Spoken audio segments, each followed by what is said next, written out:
आज हम आपके लिए एक ऐसे शूरवीर की कहानी लेकर आए हैं जिन्होंने मरना पसंद किया लेकिन कभी झुकना नहीं। जी हाँ, हम बात कर रहे हैं महाराणा प्रताप सिंह की। महाराणा प्रताप सिंह का जन्म 9 मई 1540 को राजस्थान के कुंभलगढ़ दुर्ग में हुआ था। ये राजपूत के सिसोदिया वंश उदय सिंह और माता जीवंता बाई के पुत्र थे। महाराणा प्रताप राजपूतों के वंशज थे। राजपूतों के लिए कहा जाता है कि प्राण जाए पर वचन न जाए, और महाराणा प्रताप ने वचन लिया था कि चाहे कुछ भी हो जाए वो कभी मेवाड़ अकबर को नहीं देंगे। एक ऐसा राजपूत सम्राट जिन्होंने जंगलों में रहना पसंद किया लेकिन कभी विदेशी मुगलों की दास्तां स्वीकार नहीं की।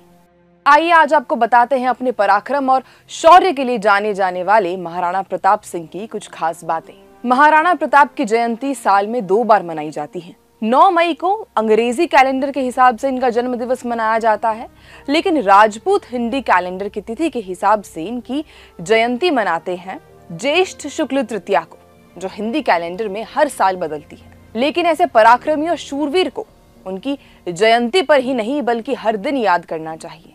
महाराणा प्रताप को बचपन से सभी कीका के नाम से बुलाते थे। ये नाम उन्हें भीलों से मिला था, जिनके साथ उन्होंने अपने शुरुआती दिन बिताए थे। भीलों की भाषा में कीका का अर्थ है बेटा। उदय सिंह की मृत्यु के बाद उनकी पसंदीदा रानी धीराबाई चाहती थी कि ये गद्दी उनके बड़े बेटे जगमाल सिंह को मिले, लेकिन किस्मत को कुछ और ही मंजूर था। राजा उदय सिंह ने ये गद्दी अपने छोटे बेटे महाराणा प्रताप को सौंपी थी, जो कि नियमों के विरुद्ध था। उदय सिंह की मृत्यु के बाद राजपूत सरदारों ने मिलकर 1628 फाल्गुन शुक्ल यानी कि 1 मार्च को 32 वर्ष की आयु में उन्हें मेवाड़ की गद्दी पर बिठा दिया। महाराणा प्रताप के कार्यकाल में दिल्ली में तुर्क सम्राट अकबर का शासन था, जो भारत के सभी राजा महाराजाओं को अपने अधीन कर एक मुगल साम्राज्य बनाना चाहता था। इसके लिए उसने अपनी नीति और अनीति दोनों का सहारा लिया।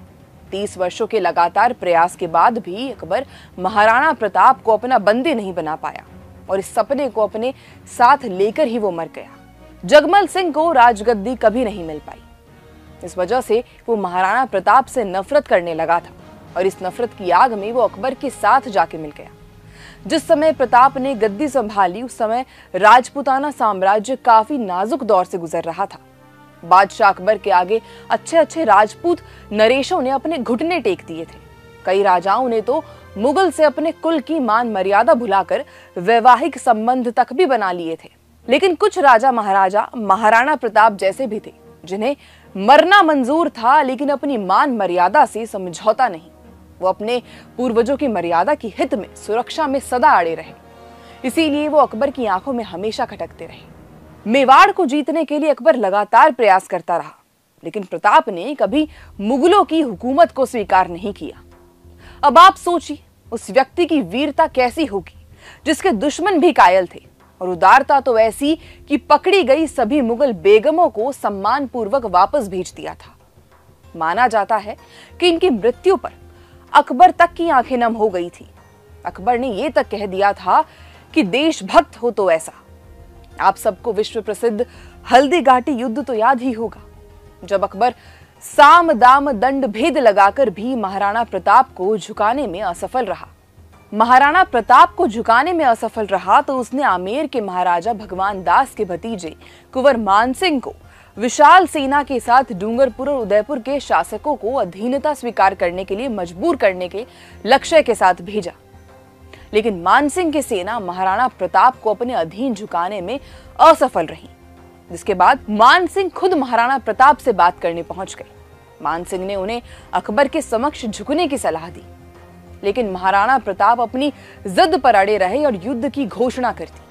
अकबर को मानसिंह का खाली हाथ लौटना शायद बर्दाश्त नहीं हुआ, और उसने अपने सारे मुगल सैनिकों को मानसिंह और आसफ खां के नेतृत्व में मेवाड़ पर आक्रमण करने के लिए भेज दिया। आपको बता दें, मानसिंह की बुआ जोधाबाई का विवाह अकबर से हुआ था। उस समय युद्ध में मुगल सेना की संख्या 80,000 से 1 लाख तक की बताई जाती है, और महाराणा प्रताप की सेना में कुल 15,000 सैनिक थे। ऐसा कहा जाता है कि महाराणा प्रताप के हर सैनिक को मुगल सेना के 5 सैनिक मारने जैसा साहस था, और युद्ध में वैसा ही हुआ। इस युद्ध में प्रताप की वीरता और साहस ने मुगल सैनिकों के दांत खट्टे कर दिए।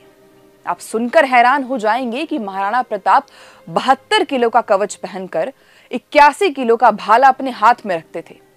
ऐसा कहा जाता है कि उनके सभी हथियार मिलाकर 208 किलो के हुआ करते थे, जिसे वो पहनकर युद्ध लड़ा करते थे। तो आप इससे ही अंदाजा लगा सकते हैं कि महाराणा प्रताप कितने पराक्रमी थे। आखिर इतने वजन के साथ युद्ध लड़ना कोई मामूली बात तो नहीं थी। इस असफलता के कारण अकबर गुस्से में झल्ला गया और एक दिन खुद अचानक से महाराणा प्रताप सिंह पर हमला करने जा पहुंचा, लेकिन एक बार फिर उसे वहां से खाली हाथ ही लौटना पड़ा। ऐसे में अगर बात युद्ध की हो तो उनके सबसे प्रिय घोड़े चेतक का जिक्र तो बनता ही है। चेतक एक बहुत ही समझदार और स्थिति को भांपने वाला घोड़ा था। उसने कई मौकों पर महाराणा प्रताप की जान बचाई। वो दुनिया के सर्वश्रेष्ठ घोड़ों में से एक था। हल्दी घाटी के युद्ध के दौरान अपने पराक्रमी चेतक पर सवार महाराणा प्रताप एक पहाड़ की ओर जा रहे थे। चेतक ने रफ्तार तो तेज पकड़ ली, लेकिन वहां एक पहाड़ी नाला बह रहा था। युद्ध में चेतक पहले से ही घायल था, लेकिन फिर भी वो नाला लांघ गया, जिसे मुगल सेना के घोड़े नहीं लांघ पाए। अब चेतक नाला तो लांघ गया, लेकिन उसकी रफ्तार धीरे धीरे कम होती गई और पीछे से मुगलों के घोड़ों की आवाज भी लगातार सुनाई दे रही थी।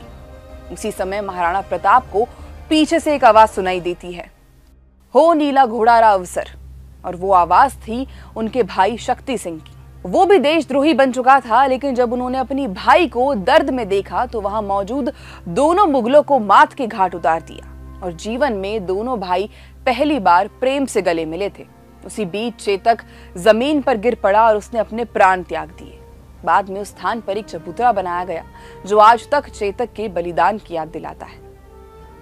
ऐसा कहा जाता है कि हल्दी घाटी के युद्ध के बाद महाराणा प्रताप का वनवास काल शुरू हो गया था। उन्होंने युद्ध के बाद का समय पहाड़ों और जंगलों में व्यतीत किया। अपनी गुरिल्ला युद्ध नीति से कई बार अकबर को मात दी। उन्होंने कसम खाई थी कि जब तक मेवाड़ आजाद नहीं हो जाता वो मेवाड़ नहीं छोड़ेंगे और सदा ही अकबर के खिलाफ लड़ते रहेंगे। बाद में मेवाड़ के गौरव भामाशाह ने महाराणा प्रताप के चरणों में अपनी पूरी संपत्ति रख दी। इस संपत्ति के मदद से महाराणा प्रताप ने अपनी सेना का पुनः गठन किया और अकबर के प्रति अपना आक्रमण जारी रखा। अकबर ने 1635 में एक विशाल सेना के साथ फिर से कुंभलगढ़ और आसपास के इलाकों में कब्जा कर लिया और कई क्षेत्रों में लूटपाट भी की।